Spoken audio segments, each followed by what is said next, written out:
Pasé 15 años pagando la casa de mis padres en secreto. El día que trataron de venderla a mis espaldas para financiar la boda de mi hermana, entré con la escritura y una sola pregunta. ¿Quién exactamente creen que es dueño de este lugar? Mi madre me mandó un mensaje de texto con una foto de un letrero de "Se vende", clavado en el jardín delantero por el que había estado pagando impuestos de propiedad durante 15 años, con un solo signo de exclamación como pie de foto. Estaba parada en un cuarto de suministros en la UCI cardíaca en ese momento, reabasteciendo lavados de solución salina, y debía haber hecho algún sonido porque Corinne, mi enfermera a cargo, volteó desde el carrito de medicamentos y me preguntó si estaba bien. No lo estaba. Miraba fijamente una foto de un letrero blanco y negro con Doyle and Associates, impreso en la parte superior, plantado a 2.4 metros de un arce que había visto plantar a mi padre, el mismo mes en que firmé una refinanciación hipotecaria, bajo mi propio nombre, con mi propio número de seguro social, para salvar esa casa de una venta de fideicomiso. Mi madre nunca en 15 años me había mandado una foto de ese jardín. Ahora me había mandado una porque el nombre de alguien más estaba clavado en él. Metí mi teléfono en el bolsillo de mi uniforme, terminé el conteo de lavados y le dije a Corinne que estaba bien, que fue la primera mentira que dije ese día.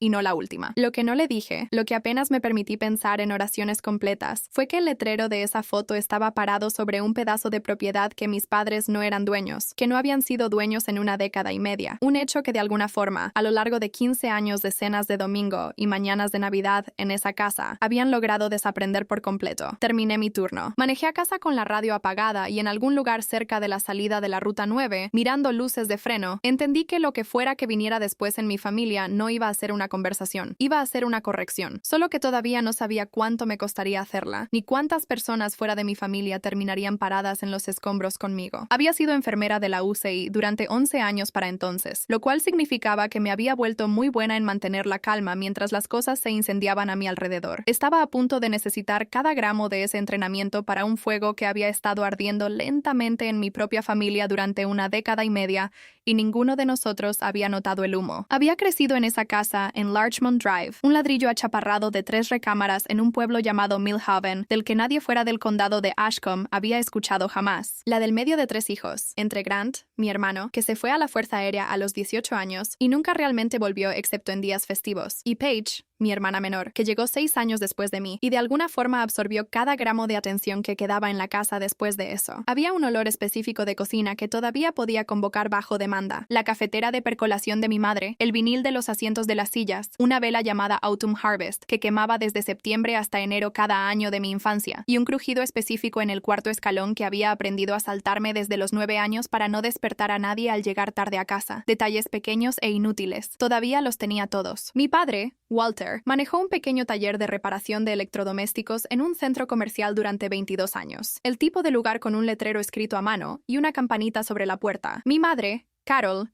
llevaba las cuentas para él, y después para otros 2 pequeños negocios del pueblo, sumando los números de otra gente en un cuaderno espiral en nuestra mesa de cocina cada noche después de la cena. No eran ricos, eran orgullosos, lo cual en nuestra familia frecuentemente hacía el trabajo de la riqueza sin ninguna de la seguridad que se supone que viene con ella. Cuando tenía 19 años, en mi segundo año de la escuela de enfermería y trabajando turnos nocturnos en un diner cerca de la autopista para cubrir la renta de un estudio, el taller de mi padre se hundió durante una recesión que se llevó a la mitad del centro comercial con él, una tintorería, una tienda de pasatiempos, y los 22 años de mi padre desaparecieron en el transcurso de 8 meses uno del otro. Se atrasó en la hipoteca antes de que nadie me dijera. Me enteré porque mi madre llamó llorando a las 6:00 de la mañana, 3 días antes de que se programara una venta de fideicomiso, diciendo que el banco quería $41,600 para reinstalar el préstamo y que tenían $1,100 entre los dos. Recuerdo el olor a grasa de tocino todavía en mis manos de un turno que acababa de terminar. Recuerdo hacer el cálculo en una servilleta de papel en ese mismo mostrador del diner, mientras mi gerente rellenaba café 2 sillas más allá. Un entendimiento con la extraña certeza limpia que tienes a los 19 años, antes de que la vida te enseñe a cubrir todas tus apuestas, de que prefería estar en la quiebra a los 20 que no tener casa a la que volver en acción de gracias. Vacié $18,000 de ahorros que había construido de propinas y diferenciales de turno, dinero que había estado acumulando silenciosamente para un auto que funcionara sin necesidad de rezar. Saqué un préstamo personal de $130,000 $30,000 con mi propia firma. El crédito de mis padres estaba demasiado dañado para entonces como para calificar para nada por su cuenta, y lo usé para pagar el saldo completo de la hipoteca esa misma semana. Mi padre, humillado y agradecido de una forma para la que no tenía palabras, se sentó frente a un oficial de préstamos con la mandíbula tensa y firmó una escritura de renuncia de reclamación, transfiriendo la casa a mi nombre, porque el prestamista requería una cadena de título limpia antes de financiar un préstamo de ese tamaño a alguien de 19 años. Mi madre lloró en el estacionamiento de la oficina del registrador y me dijo que era temporal, solo hasta que se recuperaran. Le dije que no importaba de quién fuera el nombre en el papel, siempre sería su hogar. Lo dije en serio. Todavía lo digo en serio, de la forma en que más importa. Pero en algún punto de los 15 años que siguieron, temporal, silenciosamente, dejó de ser una palabra que alguien en esa casa usara y eventualmente dejó de ser un hecho que alguien recordara siquiera. La primera grieta en los años de silencio ordinario apareció un martes de marzo, 7 semanas antes de que esa foto del letrero llegara a mis manos. Paige me llamó, sin aliento, para decirme que Adrian se le había propuesto en el mirador de la Ruta 9, el mismo mirador que solía pasar de camino a casa después de turnos de 12 horas, medio dormida al volante, y que ya estaban hablando de lugares para la boda. La felicité, también lo dije en serio. Paige y yo nunca habíamos sido cercanas de esa forma específica y confidencial, en que se supone que son las hermanas en las películas, pero no le deseaba nada más que cosas buenas, y se lo dije. 2 semanas después, en la cena del domingo, mi padre puso su tenedor sobre la mesa de esa forma particular y deliberada en que lo hace antes de un anuncio, la misma forma en que lo puso la noche en que nos dijo que el taller estaba cerrando, y dijo que él y mi madre habían encontrado una manera de darle a Paige la boda que se merecía. Pregunté cuál manera. Dijo que iban a vender la casa. Me dije a mí misma que era una figura del habla, el tipo de cosa que dicen los padres antes de retroceder hacia algo más sensato una vez que se hicieran los números. Me dije a mí misma que incluso si lo decían en serio, tomaría meses de papeleo, avalúos, trámites,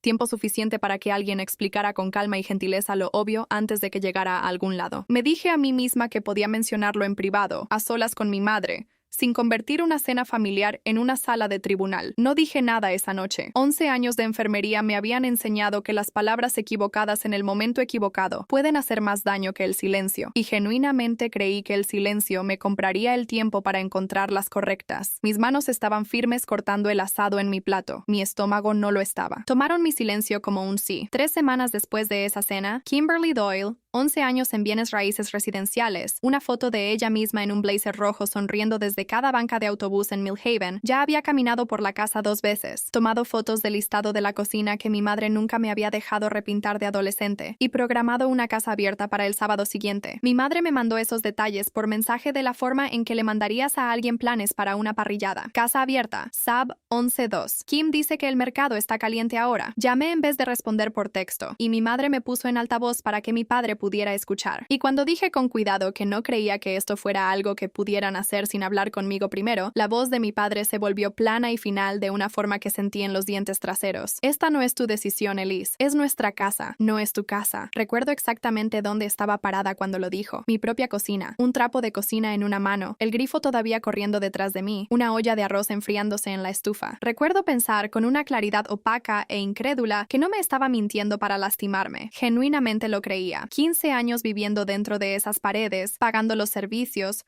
rastrillando las hojas, habían reescrito la escritura en su memoria hasta que la versión en papel dejó de importarle en absoluto. Colgué sin responder. Mis manos no dejaron de temblar durante 1 hora. Y quemé el arroz. Manejé pasando la casa ese sábado camino a un turno que no tenía programado hasta dentro de 6 horas, diciéndome a mí misma que solo necesitaba leche de la gasolinera 2 calles más allá. Me quedé en el alto al final de Larchmont Drive el tiempo suficiente como para que el auto detrás de mí tocara la bocina. Y en ese puñado de segundos vi a una mujer que no reconocía salir de la puerta principal de mis padres, sosteniendo un folleto de listado, riéndose de algo que el hombre a su lado había dicho, ambos mirando de vuelta hacia la línea del techo, de la forma en que la gente lo hace cuando ya se está imaginando viviendo en algún lugar. 41 desconocidos caminaron por esa casa ese fin de semana, según la hoja de registro de Kimberly Doyle, que mi madre fotografió y me mandó con 3 emojis de fuego, ya sea olvidando o sin importarle que yo habría entendido el significado de cada una de esas firmas mejor que ella. Me dije a mí misma que la etapa de ofertas todavía estaba a semanas de distancia. Me dije a mí misma que todavía había tiempo. Estaba equivocada en ambas cosas, y no descubrí cuán equivocada hasta el miércoles siguiente. Para el miércoles, viernes, una pareja llamada Renata y Sam Whitfield, reubicándose desde 2 estados de distancia por el nuevo trabajo de Sam, esperando a su primer hijo en octubre, había hecho una oferta. Para el viernes, mis padres la habían aceptado, firmado un acuerdo de compra preliminar y tomado un depósito de buena fe de $25,000 que la oficina de Kimberly Doyle transfirió directamente a la cuenta corriente personal de mi padre, la misma cuenta que usaba para pagar la luz. Solo me enteré del depósito porque una compañía de títulos del lado del comprador hizo una búsqueda rutinaria de propiedad y se topó con un muro que no esperaban. La escritura de garantía registrada para 214 Larchmont Drive listaba un dueño, no a Walter Callaway, no a Carol Callaway,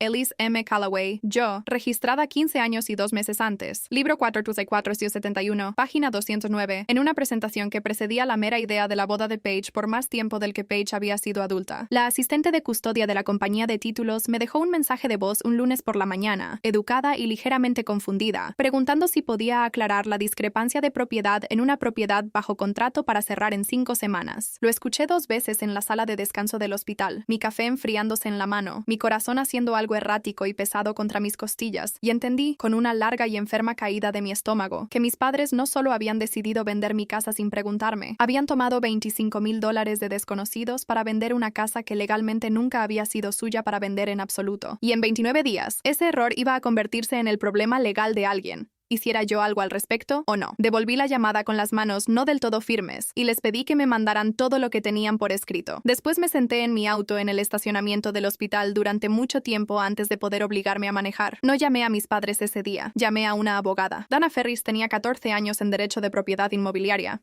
una oficina sobre una tintorería en la calle 5 y una forma de escuchar que me hizo sentir por primera vez en semanas que no era yo la loca. Expuse la escritura, la renuncia de reclamación, los 15 años de estados de cuenta de hipoteca y recibos de impuestos de propiedad que había guardado en una caja fuerte a prueba de fuego sin ninguna razón que pudiera explicarme completamente a mí misma, y el mensaje de voz de la compañía de títulos. Disney leyó el instrumento registrado 2 veces, sacó la base de datos del registrador del condado en su propia pantalla para confirmar el libro y la página, y después me miró durante un largo momento antes de hablar. Legalmente, dijo, esto no es complicado, eres la única dueña de registro. Tus padres no tienen la posición legal para vender esta propiedad, y tampoco su agente de bienes raíces, y el acuerdo de compra que firmaron con los Whitfield es nulo. Tus padres no tienen la posición legal para vender esta propiedad, y tampoco su agente de bienes raíces, y el acuerdo de compra que firmaron con los Whitfield es nulo. No tenían nada que transferir. Lo que es complicado, agregó, observando mi cara, es que tus padres acaban de tomar $25,000 que no tienen derecho a conservar de una pareja embarazada que está confiando en una fecha de cierre. Y si ese depósito no se resuelve limpiamente, tus padres podrían estar mirando una demanda de fraude,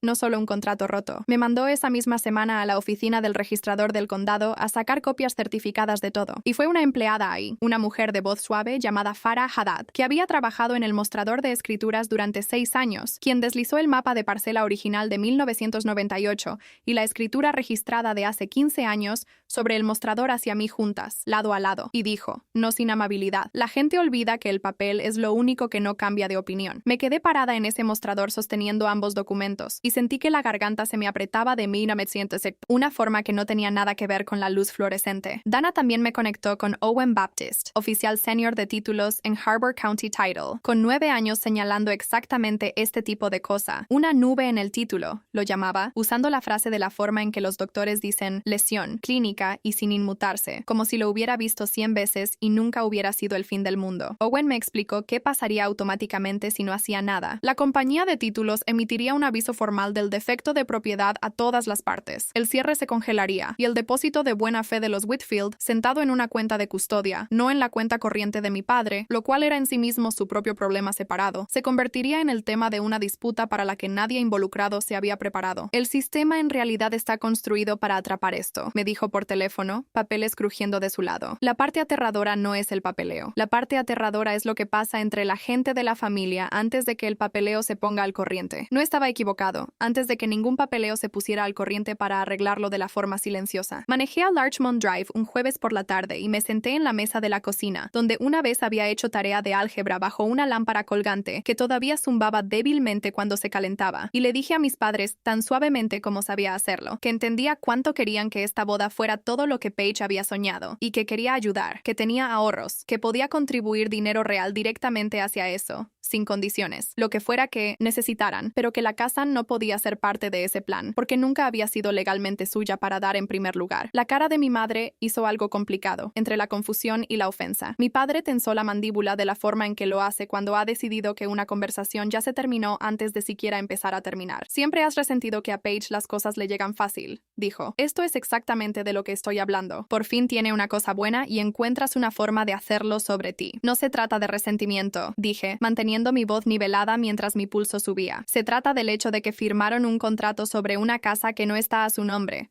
Y ahora hay $25,000 sentados en una cuenta que se le va a tener que explicar a alguien. Mi madre agitó una mano como si estuviera espantando una mosca del aire. Siempre ha sido dramática sobre esa casa. Hemos vivido aquí 15 años, al menos. Es nuestro hogar. Mi nombre está en la escritura, dije. Ha estado mi nombre en la escritura desde antes de que Paige pudiera manejar un auto. Eso fue solo para poder refinanciar, dijo, en el tono plano y desgastado de alguien repitiendo un hecho que se ha dicho a sí misma tantas veces que se ha vuelto estructural, sosteniendo algo mucho más pesado de lo que una oración debería. Nunca se suponía que fuera permanente. La miré, de verdad la miré, y entendí con un tipo de duelo para el que no me había preparado, que ella lo creía por completo. No como una mentira, como un recuerdo sobre el cual había construido una vida, ladrillo por ladrillo, durante 15 años. Porque la alternativa, que su hija había mantenido silenciosamente un techo sobre la cabeza de su familia durante una década y media, y nunca, ni una sola vez, había sido agradecida de una forma que registrara. Era una historia dentro de la cual no podía vivir. Me fui esa noche sin levantar la voz y me senté en mi auto en la entrada durante 11 minutos antes de poder ver lo suficientemente bien a través del parabrisas como para manejar. La salida silenciosa estaba cerrada. Lo que quedaba era la fecha límite, y ya era más corta de lo que quería admitir. El cierre de los Whitfield estaba programado para un viernes, 5 semanas después del día en que me enteré por primera vez de la venta, con una cláusula del contrato que hacía que el depósito de buena fe no fuera reembolsable para ellos si la venta colapsaba por razones del lado del vendedor después de cierta fecha límite. Una fecha límite que, según Owen Baptist, estaba a 11 días de distancia para cuando volví a sentarme con Dana Ferris a decidir qué venía después. 11 días para detener un cierre que legalmente nunca podría haber pasado de todas formas, pero para el que mis padres, Kimberly Doyle, y una pareja embarazada a 2 estados de distancia, seguían activamente preparándose como si fuera a pasar. Mi padre ya había empezado a hablar en la cena sobre a dónde se mudarían él y mi madre, un lugar más pequeño cerca de mi tía, ahora que el dinero de la casa iba a llegar. Mi madre le había mostrado a Paige un tablero de Pinterest de centros de mesa una vez que se resolviera el cierre. Todos estaban construyendo un futuro sobre un documento que no existía. Paige ya había puesto un depósito en un lugar para el evento que dependía del dinero de la casa, y me lo dijo por teléfono, alegre e inconsciente, mientras yo estaba parada en una escalera del hospital, sosteniendo mi teléfono tan fuerte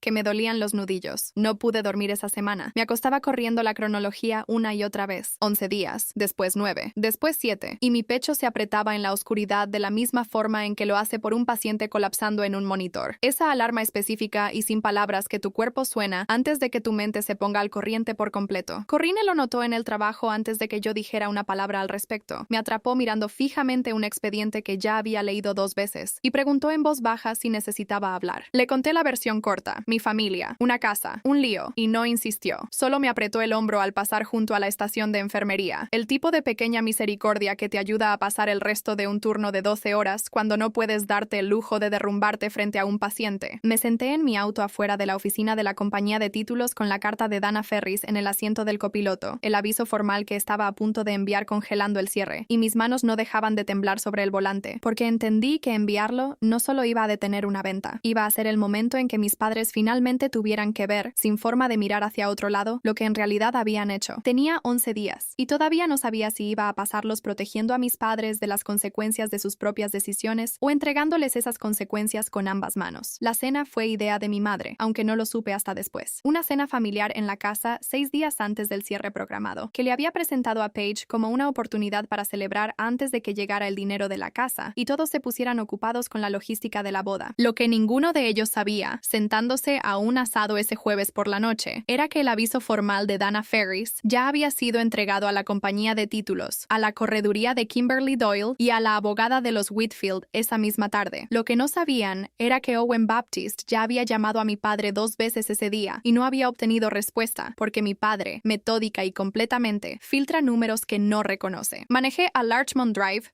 con la escritura registrada original en una carpeta manila en el asiento del copiloto, junto a la carta de liquidación del préstamo de hace 15 años y cada recibo de impuesto de propiedad que había archivado desde entonces. Y me senté en la entrada durante 4 minutos completos antes de poder obligarme a entrar. A través de la ventana delantera, podía ver a Paige riéndose de algo, una copa de vino en la mano, el tablero de Pinterest de centros de mesa de mi madre, abierto en un iPad recostado contra la azucarera. Mi padre estaba cortando el asado. Se veía durante 4 minutos como una familia que nunca se había hecho nada malo entre sí. Tenía menos de 24 horas antes de que la abogada de los Whitfield le mandara a mis padres una carta de demanda formal, independientemente de lo que yo hiciera después. Dana me había dicho eso 1 hora antes por teléfono, lo cual significaba que esta cena era la última conversación que tendría con mis padres antes de que la versión de esta historia, que vivía en un expediente de tribunal, tomara el lugar de la versión que vivía en nuestra cocina. Mi teléfono vibró una vez en mi bolsillo. Era Dana. Una sola línea. Aviso entregado. Lo que sea que les vayas a decir, díselo esta noche. Guardé el teléfono,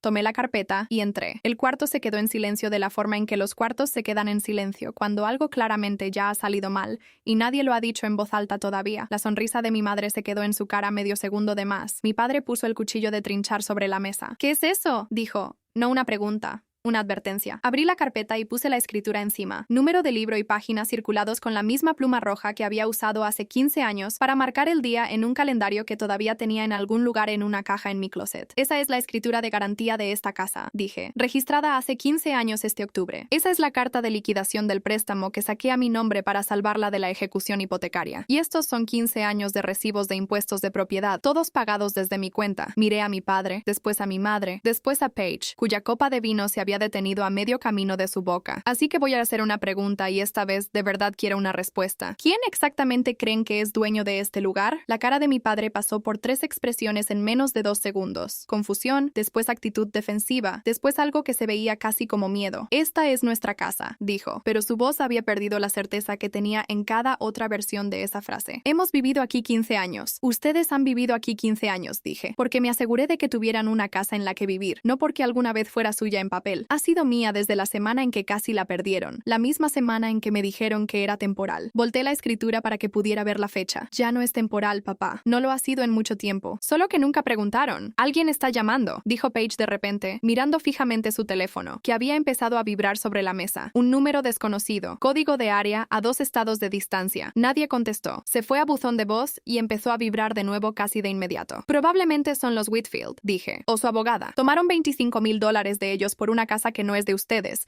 y el cierre nunca iba a pasar porque no tenían nada que venderles. La compañía de títulos lo descubrió hace 3 semanas. He tenido una abogada desde entonces. Eso es lo que he estado tratando de decirles en esta misma mesa durante un mes. La mano de mi madre voló a su boca. Mi padre se sentó despacio, como si sus rodillas hubieran tomado la decisión sin consultar al resto de él. No estás, empezó y se detuvo. Estás diciendo que tenemos que devolverlo. Estoy diciendo que tienen que devolverlo independientemente de lo que yo haga, dije. El contrato era nulo el día en que lo firmaron. Lo que en realidad estoy aquí para decidir es si dejo que esto les caiga por las malas, una demanda de fraude, un juicio, sus nombres en un expediente de tribunal, o si les ayudo a aterrizar del lado suave. Eso es lo único que en realidad todavía depende de mí, y todavía no lo he decidido. El cuarto se quedó en silencio, excepto por el teléfono de Paige, que se había callado y después había empezado de nuevo. Mi madre lloraba sin hacer ningún sonido, de la forma en que lo hace, las lágrimas simplemente corriendo mientras su cara se quedaba rígida, como si admitir el llanto en voz alta lo haría todo lo demás más real. Debiste habernoslo dicho, dijo finalmente. 15 años, Elise, y nunca una sola vez nos dijiste que todavía importaba de quién era el nombre en ella. Les dije que no importaba de quién era el nombre en ella, dije, y mi voz se quebró por primera vez en toda la noche. Eso era verdad, hasta que decidieron venderla a mis espaldas para pagar una boda de la que ni siquiera me preguntaron. Solo empezó a importar el día en que ustedes hicieron que importara. Esa fue la frase que terminó la cena en todos los sentidos. Lo que pasó en los siguientes 9 días pasó mayormente a través de abogados, lo cual fue su propio tipo de misericordia. Lo que pasó en los siguientes 9 días pasó mayormente a través de abogados, lo cual fue su propio tipo de misericordia. Significó que mis padres y yo no tuvimos que estar en un cuarto juntos mientras se resolvía lo peor de todo. Dana Ferris confirmó por escrito a la abogada de los Whitfield que la venta nunca había sido legalmente válida y que el depósito, que todavía estaba sentado en la cuenta de custodia de la compañía de títulos, en vez de haber sido completamente distribuido, les sería devuelto en su totalidad dentro de la semana, con la propia aseguradora de errores y omisiones de la compañía de títulos, cubriendo la modesta brecha que ya se había adelantado a la cuenta corriente de mi padre. Cubrí el resto de esa brecha yo misma de mis propios ahorros sin decirle a mis padres, porque no podía soportar la idea de que Renata y Sam Whitfield perdieran ni un solo dólar por una casa que no habían hecho nada malo al querer. Owen Baptiste cerró el expediente con una nota que lo llamó secamente